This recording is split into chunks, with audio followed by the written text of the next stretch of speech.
Good morning, everyone. How are you?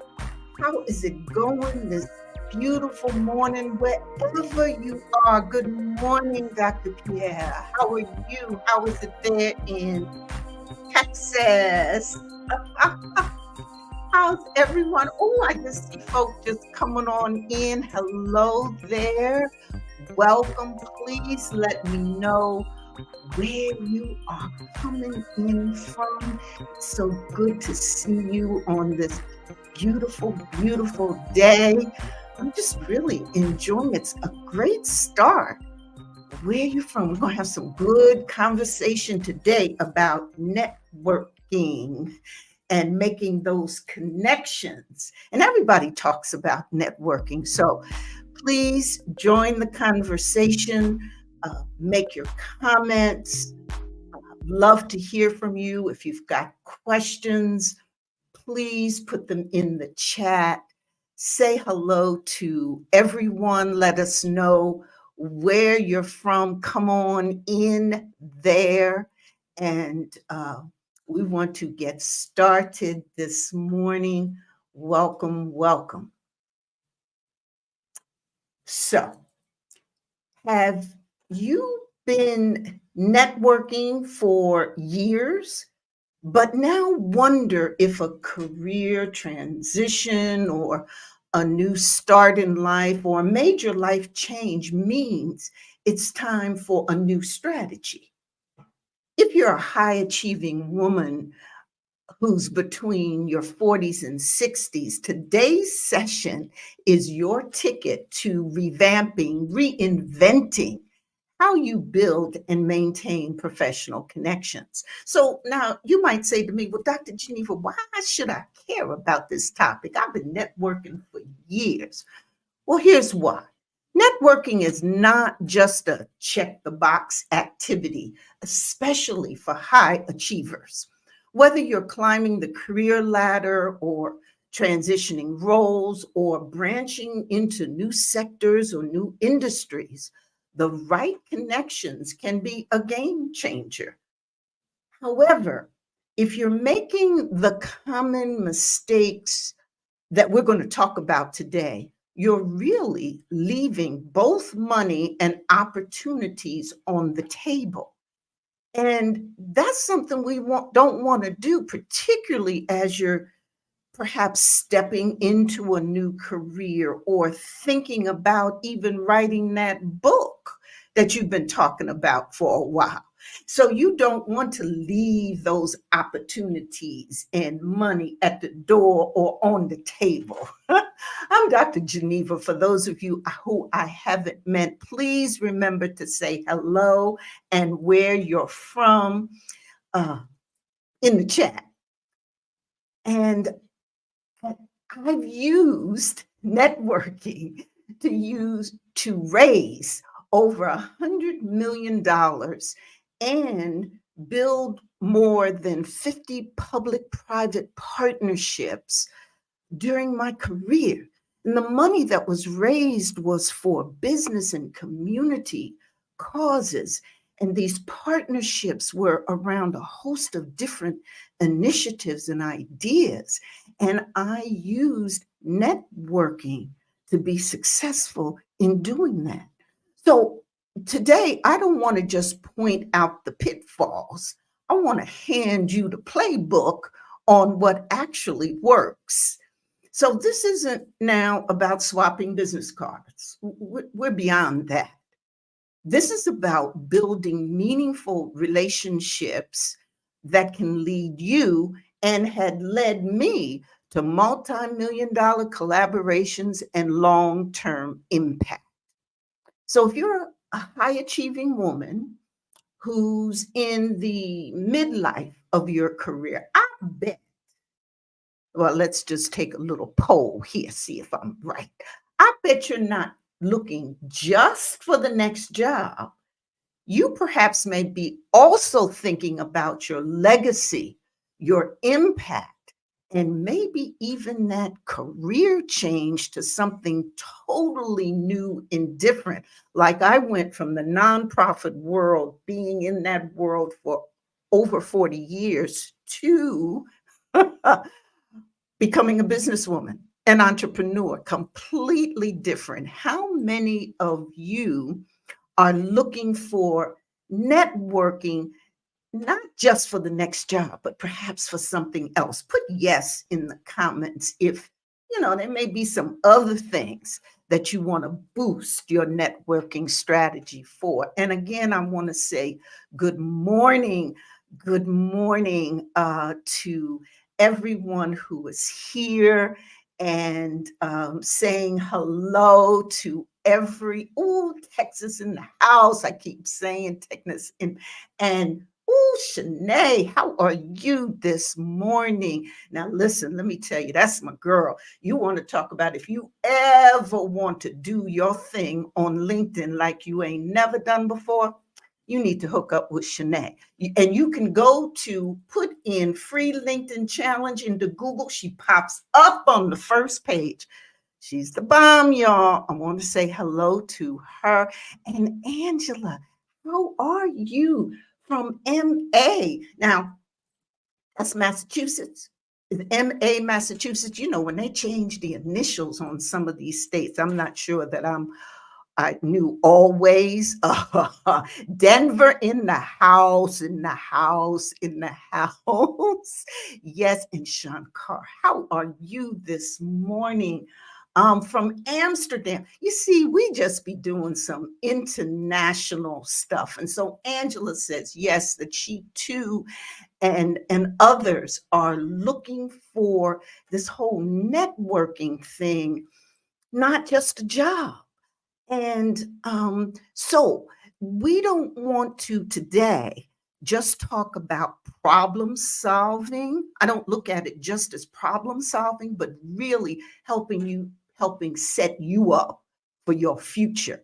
Because see, good networking doesn't just open up doors for career opportunities, it can improve your work-life balance by connecting you with like minded individuals who can offer support and practical advice. When you're down in the dumps and stuff and you don't know what to do or what's happening, if you have the right connections, they can help you out.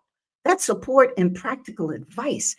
Good networking can also boost your financial security by giving you access to investment opportunities or client referrals you wouldn't find elsewhere.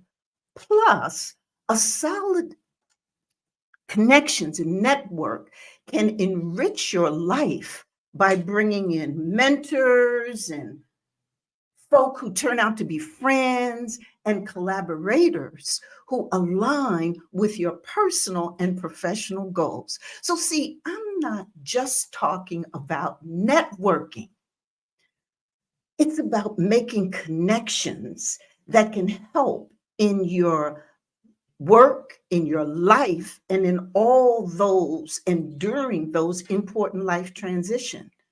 You hear what I'm saying?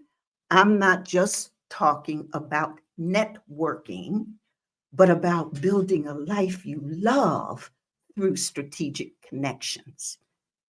Different way to think about that, huh? Okay. And see, I believe in that mindset shift. So let me just say that one more time, okay? So that you're with me, because I want you to view this networking phenomena as something different than, oh, I got to go to this event. Let me hand out this business cards. Let me see what I can get. No, it really is about, if you use it right, if you use it strategically, it's an asset that can help you build the life you love through strategic connections. All right now, okay. And so by the end of this conversation, I want you to move from seeing networking as a task. Oh, do I have to do it? To looking at it as a strategic asset that can significantly impact your next season of growth.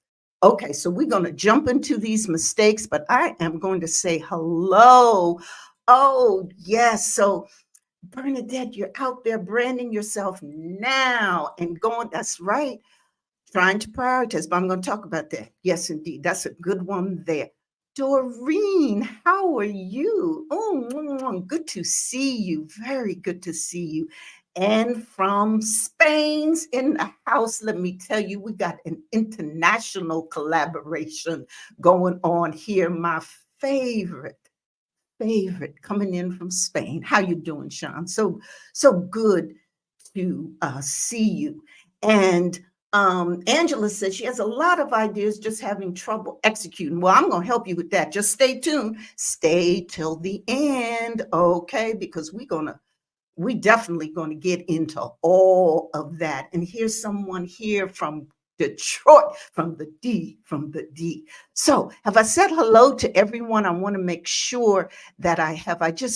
And I do this because I just can't tell you how much I appreciate you coming in to hear me every Wednesday morning. It's fabulous. It really makes me feel great and want to do and produce more content and give more advice and everything. And so if you want to keep up with all this on Wednesdays and all the things we do, come on over to and join at Elevate Next Level Success, by the way, if you want to do that. So let's get into the first mistake I want to really take some time and go over with. Now, I'm working with these banners and everything else. Y'all know I'm learning all this. So be with me, and welcome, in fact, from Detroit. And oh, wait a minute. Shireen from South Africa. How are you, my sister? So nice for you to join us. Love it. Love it so much. Okay, folks. So you ready to jump in? Let's jump in with the first mistake that I want to talk to you about. And this is entering networking situations without clearly defined goals.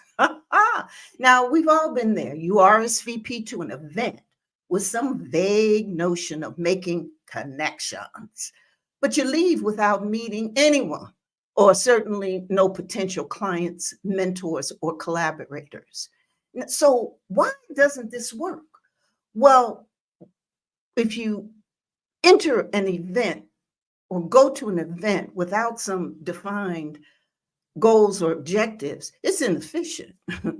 Without defined objectives, you invest your precious time and money without an expected clear return. More painfully, it's not strategic. The lack of focus leaves opportunities on the table. And guess what? It's draining because you're just mindlessly there. And if you're an introvert, particularly, you probably don't want to be there anyway.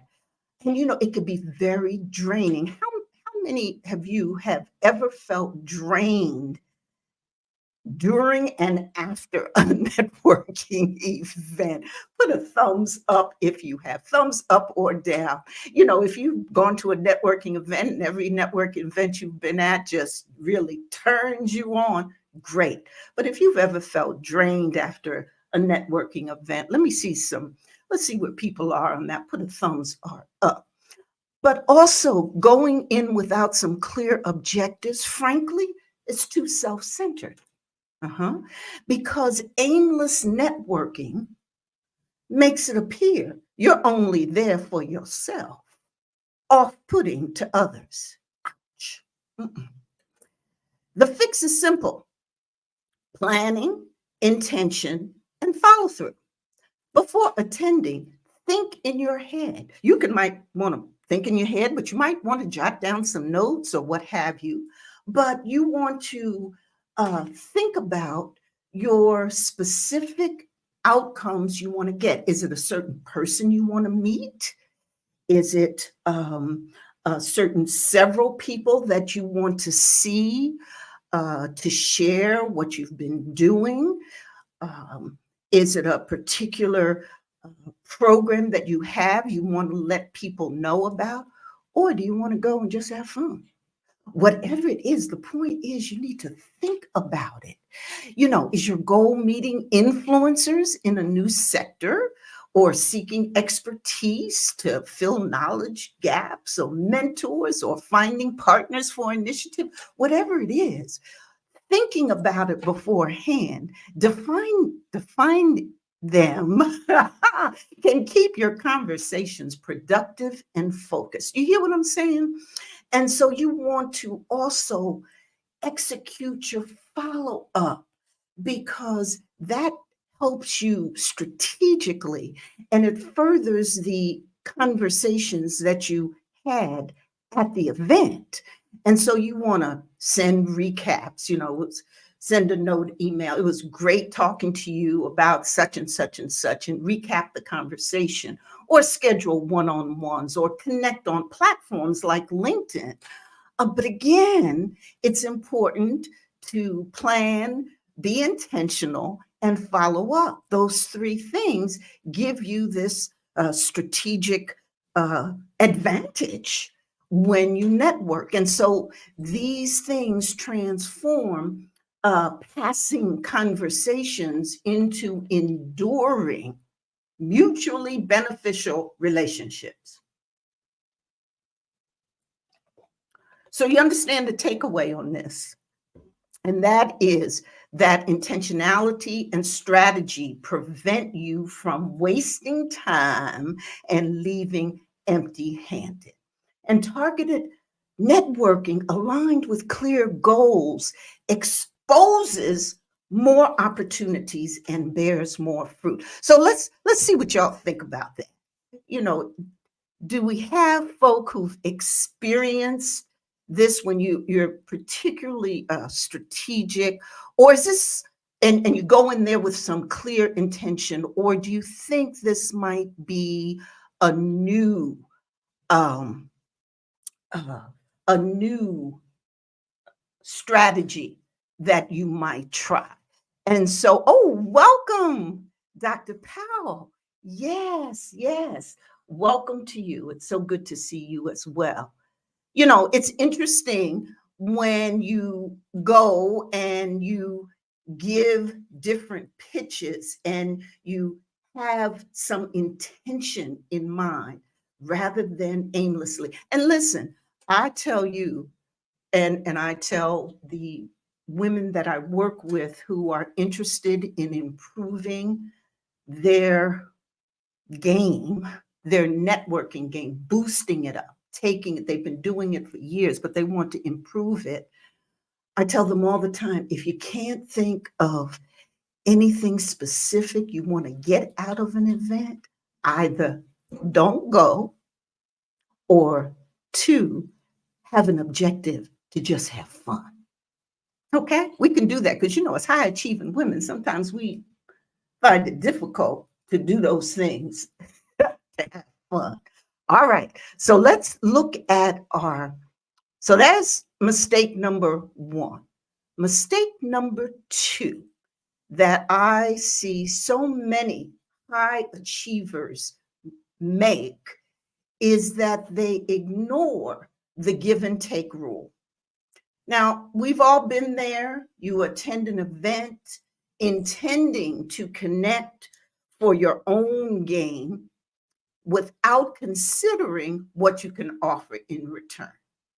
You may be focused on finding clients for your business. You hand out cards, but you don't have meaningful conversations and you get few callbacks. Now, you might say to me, well, Dr. Geneva, you just told us to go in with goals. That's right. You go in with intention, with goals. This mistake says that you go in and all you talk about, all you lay out, all you articulate, all you listen to is yourself talking about your goals. Okay? So this is the other side. It's the flip side of it. Yes, in your mind, you have things that you want to achieve, but this mistake is when you forget that networking is a two-way street. And it's short-sighted when you just go in to get everything, but don't go in with which could be one of your goals, to go in and give, give, give. When I first started out in my career in a town that I had moved into and didn't know anything about, and I had come from the East, and this was the Midwest, Detroit. I had never thought I'd be here, and I had been, you know, trying to make connections, etc. But I worked for an organization that had a ton of resources and was really in the business of helping people transform their neighborhoods, all kinds of social service and human services resources, etc. So for the first 6 months or so, I would attend networking events with a pocket full of resources, I mean, things that the organization could do. So I would listen to the conversations, and people would say, well, I've been trying to do such and such. And I would say, oh, one of the things about United Community Services is that we da da da da da da da. So if you need, or somebody would talk about their son or daughter needed help or something, I said, well, you need to call. But the point is, for the first 6 months or so, my goal, my intent that I went to the meetings with was to give. After a while, folks, it became part of my natural strategy. So all during the time I was raising all this money, making all these connections, I would go everywhere with the thought of giving. It was one of my goals. I can go to help. I can do that. And so that's why I'm a very big proponent about this give and take, and that networking is a two-way street. And you're not only taking, but you're really giving. And if you don't, your reputation suffers and people are less inclined to connect. And failing to offer value means missed opportunities for mutual benefit. So the fix is to shift your mind. What you can do is you can identify your skills, your connections, and the insights you can provide. Like I did when I started out, I literally thought about, well, what are the things that I could offer in this particular event that I'm going to? And then you engage in meaningful conversations that uncover how you can help, not just what you need. And you follow up with affirming whatever you talked about or you offered, whether it was an introduction or a valuable resource. Do you see what I'm saying? So when you're actively listening and you ask thoughtful questions, you share your gifts and you demonstrate that networking isn't just about you. Okay? You expand possibilities rather than limit them. And then the result is really deeper, most rewarding relationships over the long term. Those relationships I made early in my career, they are the ones that really, catapulted me in my success. And in fact, are with me today. I run into people all the time who, I've even lost touch with. And I'll run into them and they'll say, oh my gosh, remember back in the day, we used to. And it's all those connections, because what was formed was deep and meaningful connections. And we did things together and we helped each other. So, again, networking is a give and take. I know you've heard it, but do you practice it? Do you know how to practice it? And again, going in with what you can give, what you can do. And, it's important to approach networking not just through the lens of what you need, but what you can give generously to others. You could offer others. And trust, the benefits are going to flow in both directions. Trust me, they will. And so, that's really the kind of conversation that I wanted to have with you around this mistake, this give and take rule. I know you've heard about or, gotten advice about, it's two-way street and meaningful. But what does that mean? And that's why I wanted to dive a little deeper in it and give you some strategies and things to think about. And good morning, Michelle. How are you? Yes, yes. Yes. Okay. To go just for the fun. That's right. That's what I'm saying. It's all right to go just for the fun. How are you, Dr. Michelle Leno?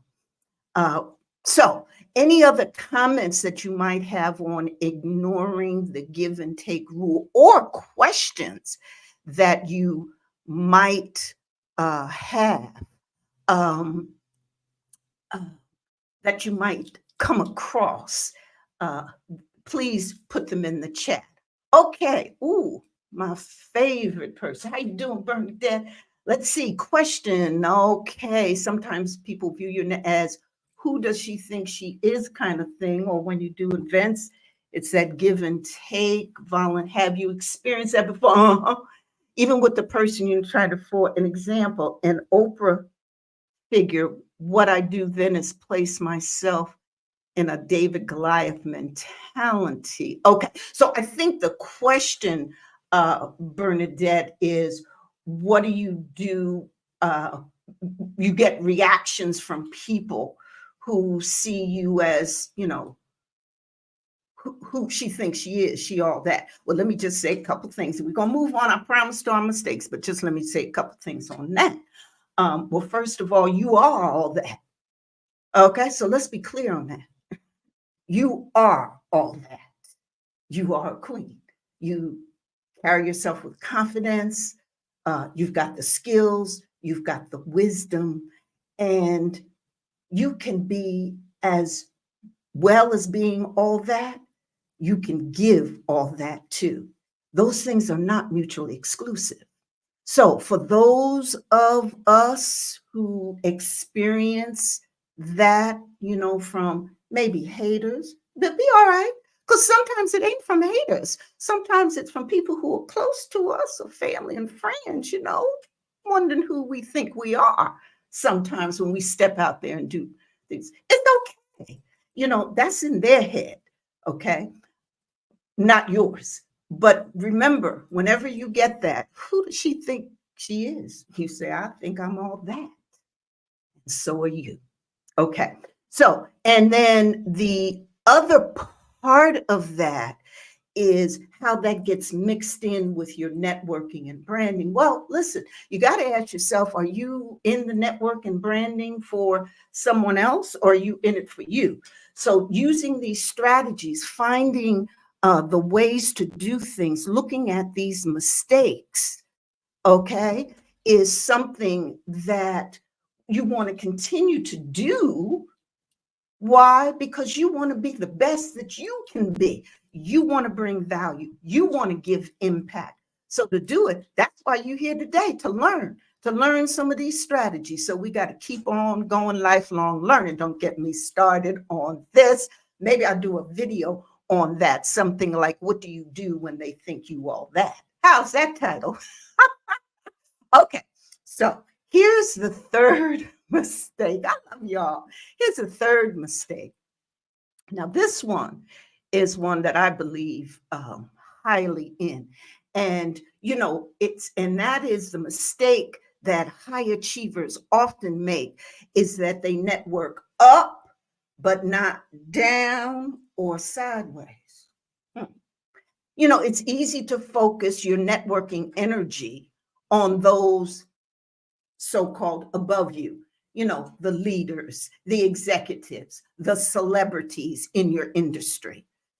But exclusively connecting with higher ups is a mistake, because you might brush past those younger professionals and peers at that conference to get some FaceTime with keynote speakers. Have you done that? If you've kind of done that, it's okay. You could say you've done that every once in a while.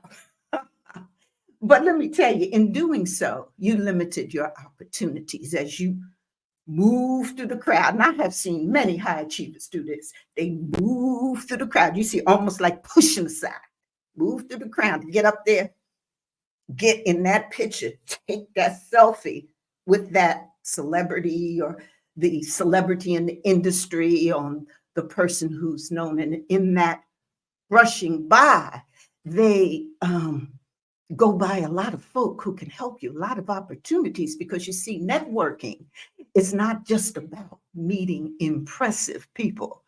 It's about diversifying your perspectives and your connections. See, the key to a strong network is its diversification. And if you believe that on the workforce, now I know there are many of you out there who believe that a diverse workforce is good. It's the best kind of workforce because you get different perspectives and insights. The same is for networking, for your network, for your connections. Having a diverse group of folk is best for you.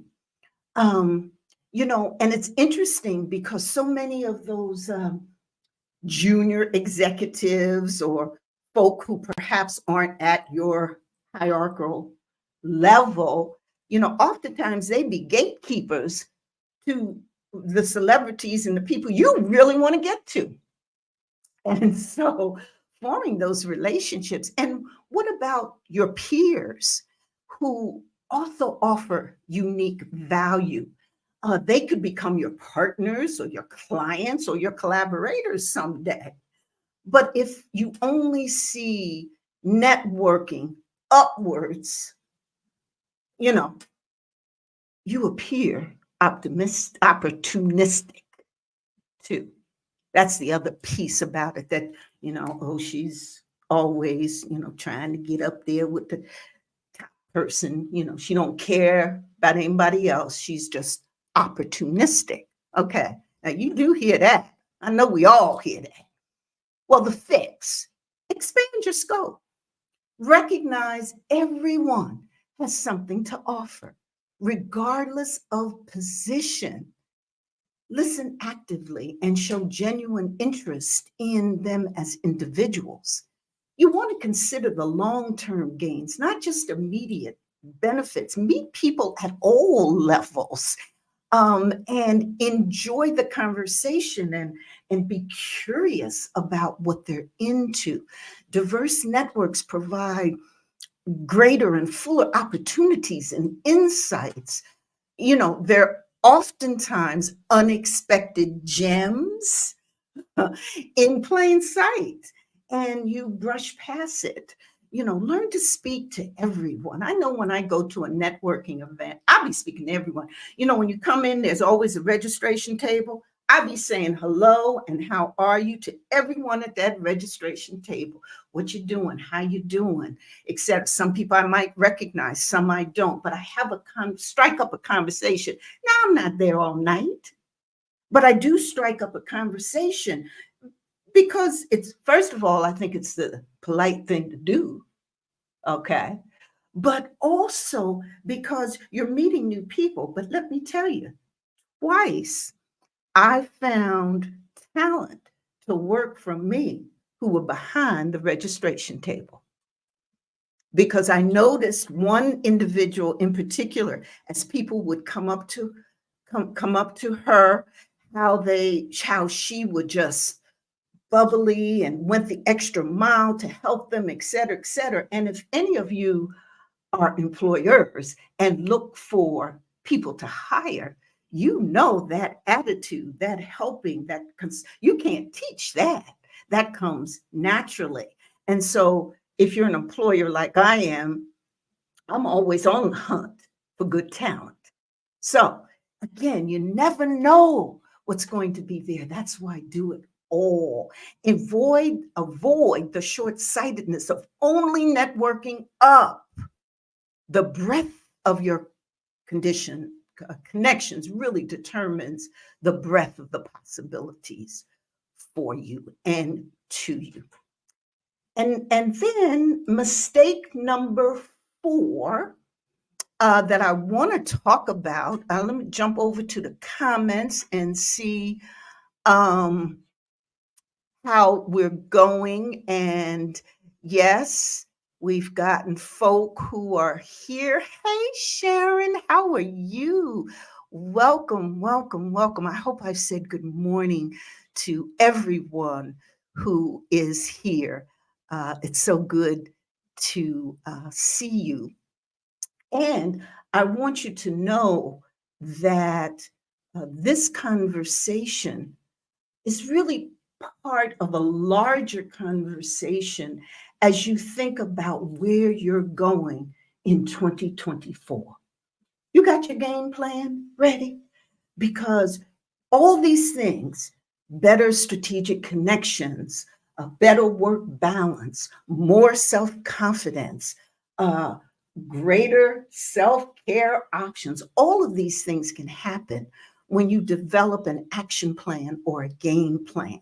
And I want you to know that if you're interested in working with me to do that, put 2024 in the comments. Now, you may say, Dr. Geneva, what's 2024? What's that mean? That 2024, I'm talking about the year 2024, which is less than 70 days away. Can you believe it? We got to get ready.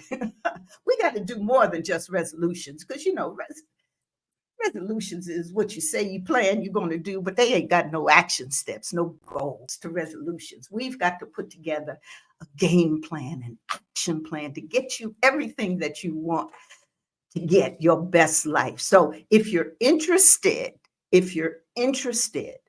put in the comments 2024. You'll hear from me.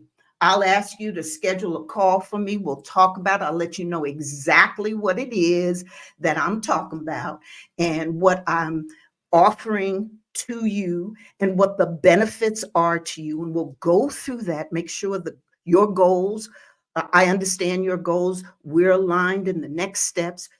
I'll go through the results you can expect and what the time frame is so that you can have your 2024 ready for you. This is what I do, and I've been successful at working with lots of folk around it. So if you're interested, 2024, just put it in the comments. So, mistake number 4 that I see high achievers making uh, about networking is that they ignore the power of networking remotely. And it's tempting to think networking is best done in person at live conferences and events because that's the way we've always done it. Many of us, certainly us in those of you in, midlife, that's the way you've always done it. However, overlooking remote options limits your possibilities. You know, say you passed on a virtual industry conference because you thought in person would be better. And in doing so, you know what you missed out on? Probably a global audience and platform. Mhm. That's one of the several advantages that going virtual and doing your networking virtual gives you. You have a world stage, just like we have here. I know Shauna's still with me. We got Spain in the house. We got Africa in the house, Netherlands in the house. We would not have that if we were meeting down the corner at a conference, most likely. You see what I'm saying? So that's a real advantage. And so virtual networking, remote networking unlocks opportunities you can't access locally. And so in today's world, digital networking skills are necessities, not bonuses. Mastering platforms like Twitter, virtual events, LinkedIn, with someone like Shanae. I mean, these things are critical to expand your network, just like in person, you would do the same thing. You would set specific goals and listen actively. Okay. Follow up remains pivotal still when you do this. And relationships, it all matters. You still need that ongoing engagement. And if you don't have it, the remote relationships quickly fade. But tend to them effectively, and you can get these global contacts that were impossible through local events alone. So don't let outdated notions of networking prevent you from embracing the power of technology to connect authentically. The most effective networkers really adopt a hybrid approach. Okay? So let me put that out there. You can do both. Okay? But the important thing is don't do one or the other. Do both, a hybrid approach. Possibilities are endless. And then the fifth is that Maureen Stapleton, Ohio, in the house. How you doing, Maureen? Welcome, welcome. Good to see you. And so I want to quickly get to mistake number 5. This is one of my favorites. There may be some reactions on this. I don't know.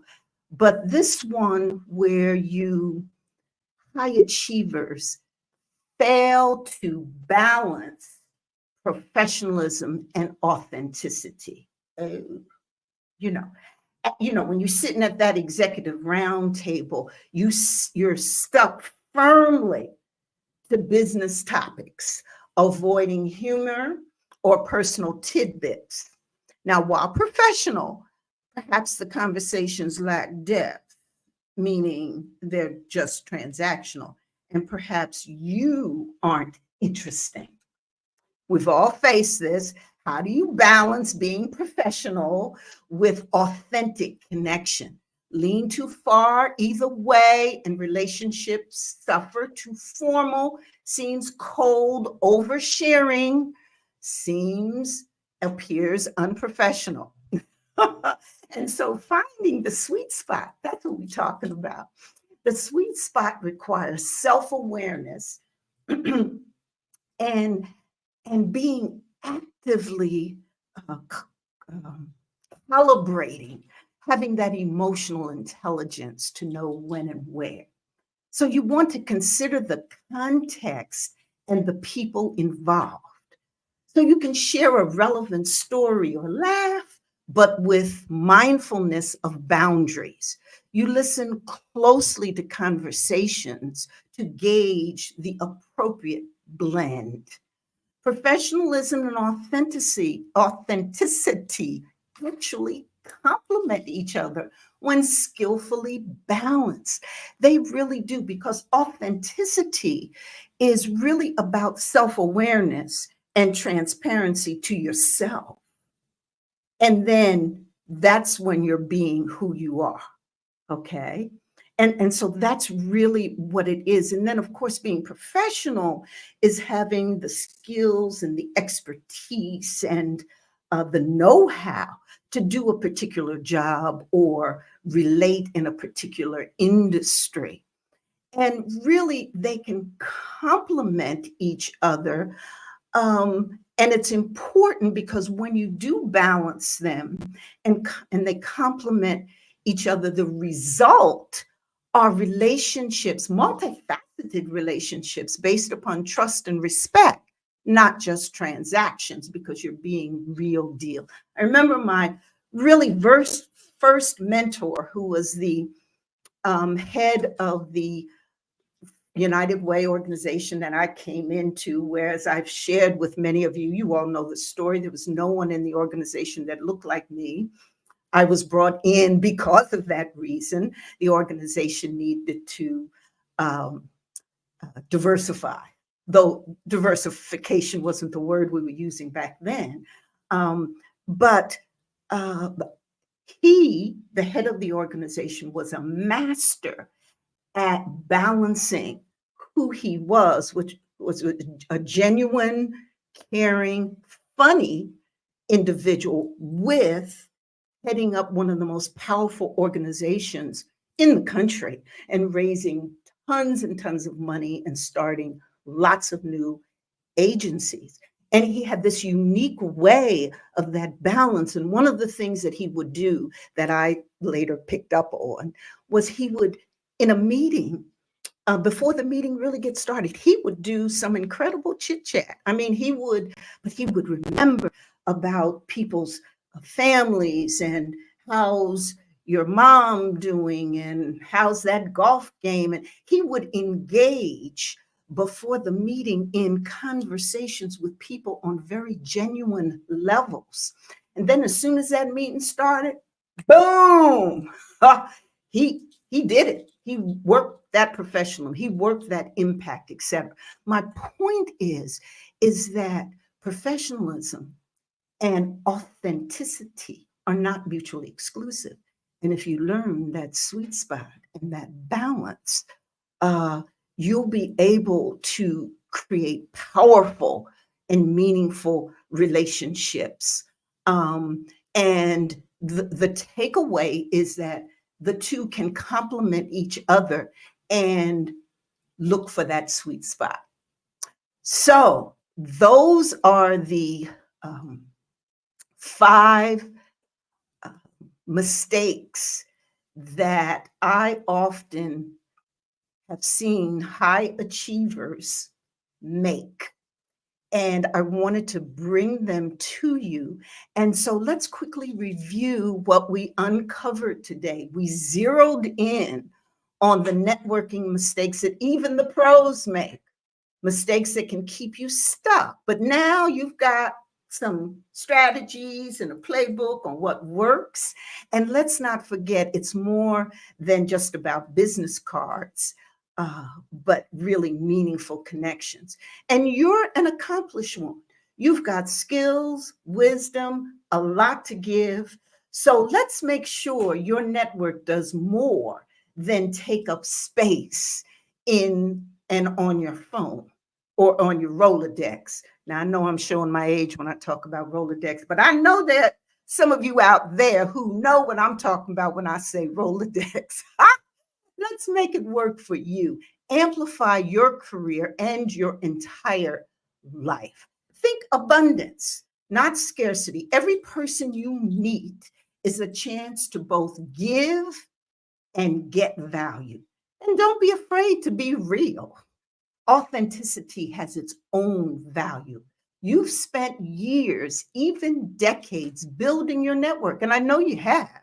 Now's the time to shake it up, perhaps reform it, reinvent it based upon what your next step is. And maybe that means rekindling old connections, or maybe it means branching out in entirely new directions. I know when I made my transition from the nonprofit world to being an entrepreneur, my first step was to go back to the connections that I had and I made in the nonprofit world to tell them what was going on, because they knew, liked, and trust me, and I did the same for them. So they could easily see my vision. And in some cases, they didn't know why or why I was doing or what have you, but they knew me and they trusted me and they wished me all the best. So remember, as you go into these various transitions, don't forget the connections you've already made, powerful assets. You've got the vision and the know-how to turn networking in to a real tool for your legacy. And it starts now with the right mindset and the courage to make the first move and to go on and do your thing. You've made it thus far, so far. Now go out there and connect like you mean it.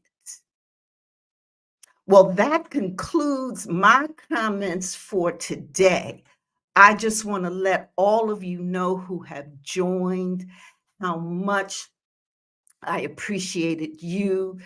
Thank you. A number of you are putting in 2024. Please do remember, if you are thinking about the new year and thinking about some changes or some things you might want to do differently, you need a game plan, an action plan, a strategy, personal plan, whatever you want to call it. You need goals that work. action steps that are going to get you what you need, a vision so that you can see your future self, values so that you can stay true to who you are, self care, accountability calendar, all of these things I will work with you to create. If you're interested, please pop in 2024. And thank you so much. How you doing, Sean? Thank you. Oh, it's so good to see and hear from all of you. All right, good, good, good. Thank you all so much. Love you. I'm here with all kinds of lights on, so it is hot in here. Had to take my earrings down and off. You know, I like to put my earrings and stuff and be cute and all that, but I can't do it all at the same time. But y'all know, but I'm still going to show up for you. Love you all. Be good. See you next time. Next Wednesday, 9 o'clock.